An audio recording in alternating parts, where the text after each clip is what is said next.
Good morning, everyone. Hope you all are doing well today. For those of you who may be joining me live and have no idea who I am, or watching on the recording, I'm Eva Medilek. I am a high performance coach and I help entrepreneurs and busy professionals learn how to advance their careers without sacrificing their personal life. And I basically love helping people who are building their entrepreneurial business while still working a 9 to 5 job.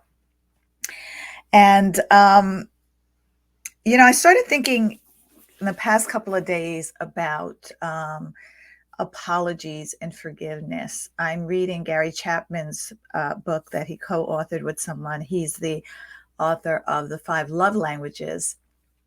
He wrote a book about apology languages. So I'm about halfway through that book. And I had an incident this past weekend where someone actually needed to apologize to me, if you will.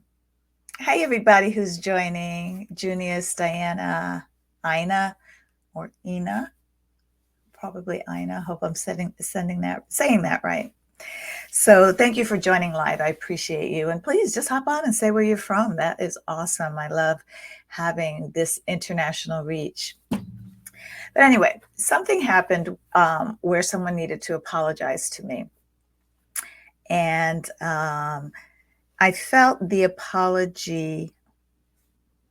I don't want to say it wasn't sincere, but it wasn't what I needed. And so that's when I started looking at apology languages, if you will. We all speak a different apology language, and we all need to hear different apology languages for us to feel it's sincere and actually I don't want to say forgive, because I know a lot of people out there will forgive no matter what, whether you get an apology or not. So I'm not talking about that. But when you look at your personal relationships where you feel that that the person is sincere and you can sincerely move on from that particular incident as if it never happened, if you will. And so I was speaking on stage at an event in California, and not the host of the event, but one of the co-hosts of the event interrupted my speech while I was on stage and told me I was out of time when I literally had 3 minutes left. And when I speak on stage, I time my speeches to be exactly the amount of time that I have, so that you don't offend the host and you're not taking advantage of people. And so he had gotten it wrong. And after I had gotten off the stage, when he finally realized he got it wrong because the audience was saying, no, she gets time, he invited me back to finish. Now, by then I was like flustered. I was disappointed. I felt the way he did it was rude.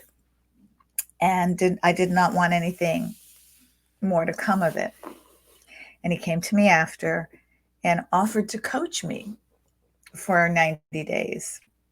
And I really appreciated the gesture. But on the 2-hour drive home, as I got to think about it, I thought, do I really want to spend 90 days once a week with someone who didn't make me feel safe?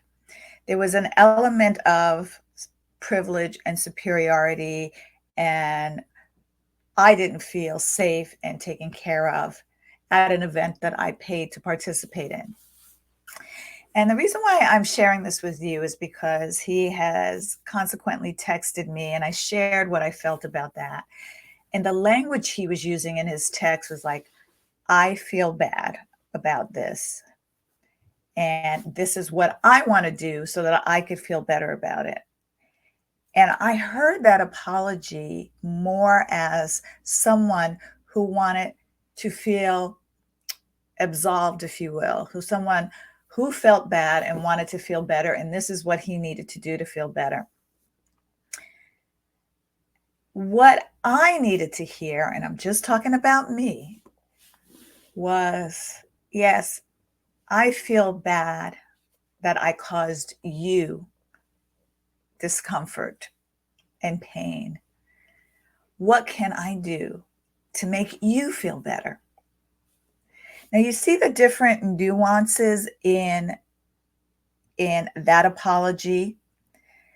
For him thinking, if somebody makes you feel unsafe and hurts you, do you really want to spend more time with that person? Like, I mean, think about it. And of course, I approached it from the cultural inclusivity training that I do, and how to make other and how we as leaders get to make other people feel seen, heard, uh, acknowledged, if you will, and how to create those safe containers, safe environments for people with cultural differences, racial differences, background differences, whatever you want to call it. And this person is in a white body. Um, and I would say from the old male patriarchal way of doing sales and trainings. And I noticed that from the beginning. But it got me thinking about what I need to feel that someone is sincere, someone has apologized, and I'm willing to spend more time with this person, because we can forgive and move on and still choose not to be in another person's company, especially people who don't feel the need to apologize, or people that don't share the same values that we do and they've hurt us in some way, shape, or form. I think we all have that spirit of forgiveness in us, but it doesn't mean that we choose to be with that person or in community with those people, that we just have varying differences.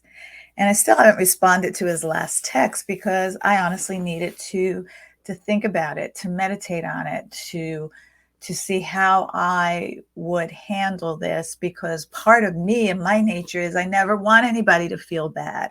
What do I need to do to make them feel better? And I won't take care of myself, and I'll still feel incomplete, if you will. I know this about myself, and it's something I'm actively working at. How can this be a win win? How can we both feel better? Right? So think about it. What is your apology language? Do you just need to hear I'm sorry? Do you need to have someone admit that they were wrong, take responsibility?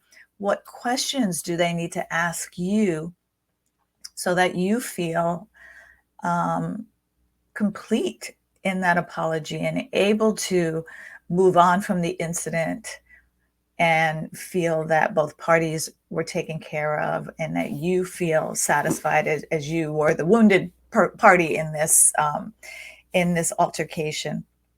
And to think about that, because I know, as a woman, I will tend to pretend more that everything's okay, and it will stew and steep in me way longer than it should. And part of the coaching that I do, kind of the things I help my clients with and I help myself with as well, is how can I stand up for myself in these situations where me standing up for myself might just benefit other people as well. And so I realized what I needed from him was to acknowledge how his actions may have impacted me, and to ask me what I needed to feel whole. How can he make this up to me? How can he show his apology is sincere? And because it's really the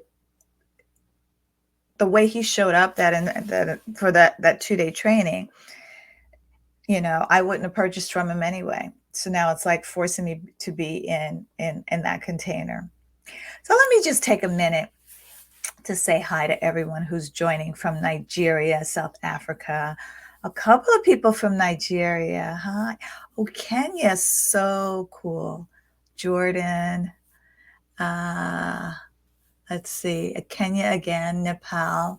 You guys are awesome. I don't know what time it is in the countries where you're at, but it's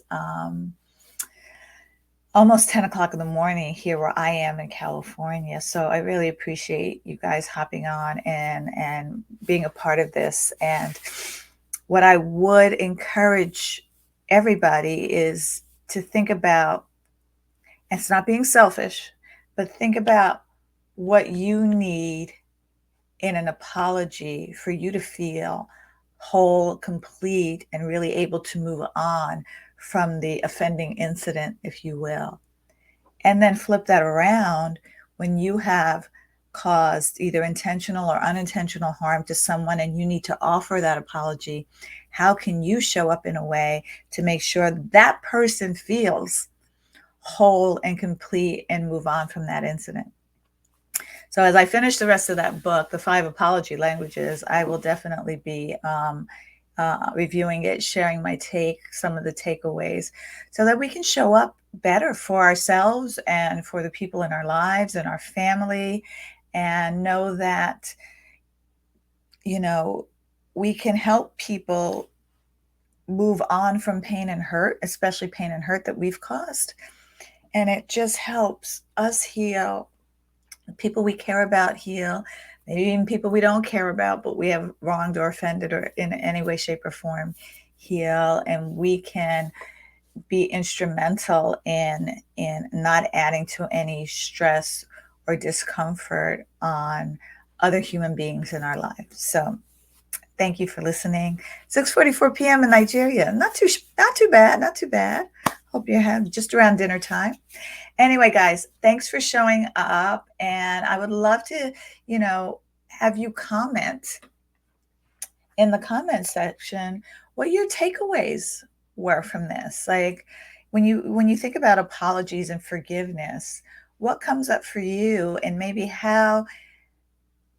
what insights is the best way to put it? What insights did you get from how we apologize and what we need to hear from an apology to be complete and move on?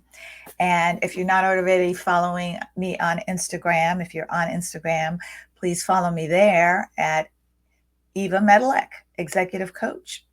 That would be my Instagram handle. If I was smart, I'd put it in the chat. Here's how you can find me at Eva Medilek. Can I spell? Awesome. There you go, at Eva Medilek, Executive Coach. All right, guys, have an amazing rest of your day and evening, and I will see you all next week. Bye.